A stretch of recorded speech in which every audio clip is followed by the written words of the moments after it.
Turkey Alalshikh is doing a lot of deals with major promoters, not just here over in the UK, but over in the US as well. Golden Boy, sort of one of the latest to get involved there. I'd just like to ask, how do you think that affects the broadcasters in these situations and the contracts between the promoters and the broadcasters when these shows are being broadcast on multiple networks?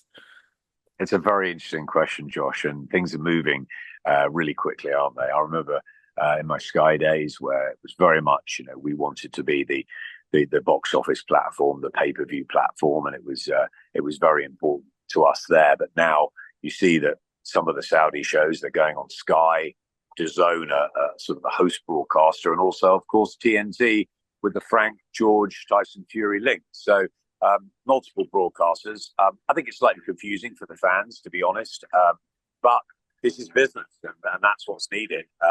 Turkey obviously wants the big audience on Sky. DAZN wants to be the home of boxing, and TNT are saying, "Hang on a minute, we're still vying to be the home of sport as well." So there's a lot of great competition knocking around. And on this side of the pond, of course, in America, where I am, it's been difficult of late. It really has.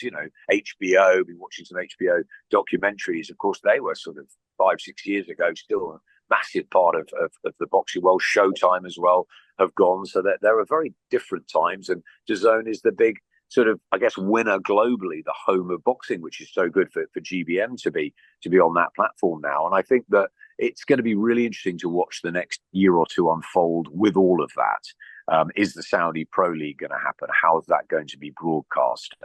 So much streaming going on now. Which channels are going to be used? It was interesting that Turkey said the other day that he thought DAZN was a really good broadcaster. That's a little symbol to me. And I'm a big admirer of Mike Ridout, who's just gone to DAZN. So I think, of course, DAZN are going to be, and have to be, really the home of combat sports, with the MMA as well. But Sky, of course, the home of sport in Britain, and with the Premier League about to start, we can't wait for it. Liverpool playing early hours here on Saturday morning. Josh, we're all going to be watching still Sky with the Formula One and all the football and the amount of championship football and League One and Two and everything that's going to happen this year, and the golf and the cricket are still the big leaders in Britain. But it'll be very interesting to see what Turkey decides to do, how the boxing world moves. Top Rank and Golden Boy already done deals with him. We know Matchroom and Queensberry are all working together. So it's a fascinating situation. But what we want as fight fans, Josh, are the best fights.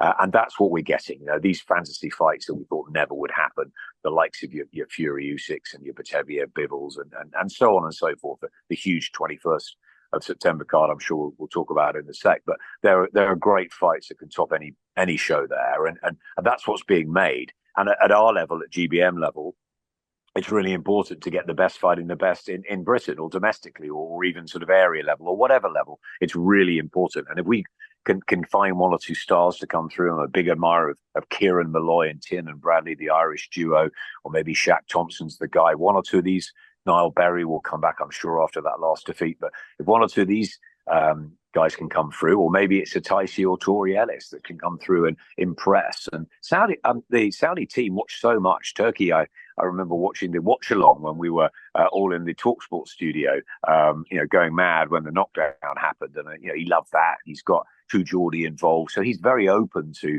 different ideas and different fighters. And he loves Mark Chamberlain. I think he's his favourite boxer. So look what's happened there. So I think it will be really, really interesting to see if other fighters can get into those positions, and how the whole boxing world will look in the next 12 to 18 months. But it's in a great place at the moment, and it's a very interesting one with the alignment. So it's going to definitely affect broadcasting, and it will be intriguing to see where the big fights land. But I think DAZN are in a really good place. That's my gut feeling from seeing them as the host broadcaster, from hearing Turkey and seeing some of their moves. But yeah, there'll be fights on all fronts. And of course, there's no box office event like one on Sky. We just haven't had too many in Britain lately. It's been more from Riyadh. But you've got to go where the money is and where the fights are, and where the nights are happening. We've seen different changes in our careers, Josh, and moving from Britain and a sort of halcyon period there in Britain with AJ and what happened after that with Froch and Groves and Hay and Bellews, and then you get your big fights in America. A lot of Tyson Fury went over there, and then you got originally big fights in Germany with the Klitschko's. Now it's Saudi, but it's Saudi and globally, which is the interesting thing. They're not just staying in Riyadh. So I think that's very, very intelligent from Turkey and the team. And LA was a big success, and I'm sure Wembley will be even bigger.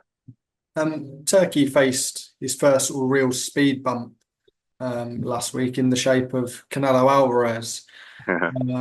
We haven't seen many fighters, or you would say people involved in boxing, really sort of make a stand against Turkey in any way. Well, how did you sort of read into the situation? What did you make of it? Would you make a stand against Turkey at the moment? I mean, it's hard, isn't it, when he's producing so much magic in the world? But I think it's good for him to have a challenge, and there are always roadblocks in boxing, and I think that's what Frank and Eddie and Ben and everybody have had over the years.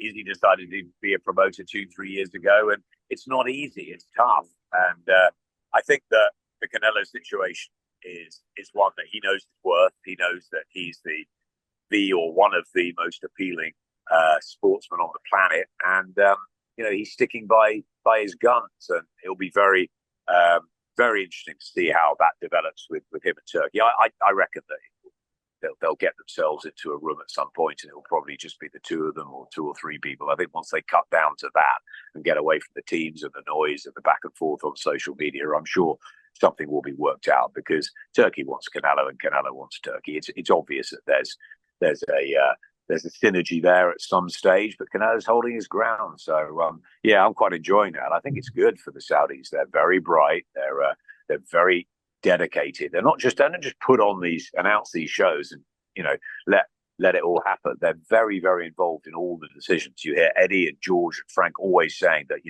it's very tough working with them, but they want things perfect. They want things as they want them, and so there's a lot of back and forth. And I think it's good for Turkey to have one of the biggest fighters in the world,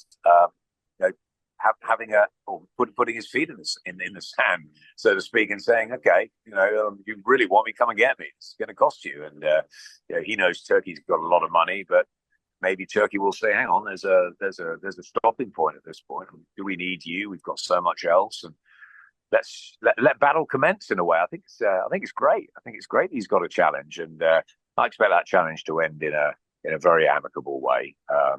They normally do with Canelo, because he's done it before, hasn't he? I mean, once or twice, going around the houses, made a huge amount of money.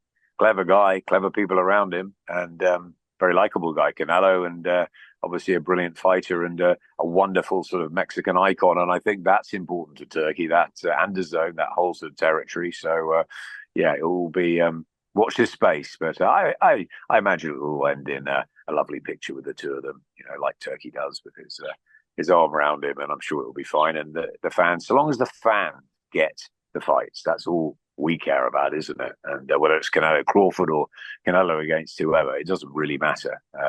Let's get these fights on, and let's hope that they come to some sort of compromise. Because you see Top Rank and Golden Boy and Eddie and Frank and everybody joining, Canelo doesn't want to sort of be left out on his own and unable to get fights. It won't happen. I think there'll be some sensible talk, and I reckon it will be the two of them in a room. That's what we need.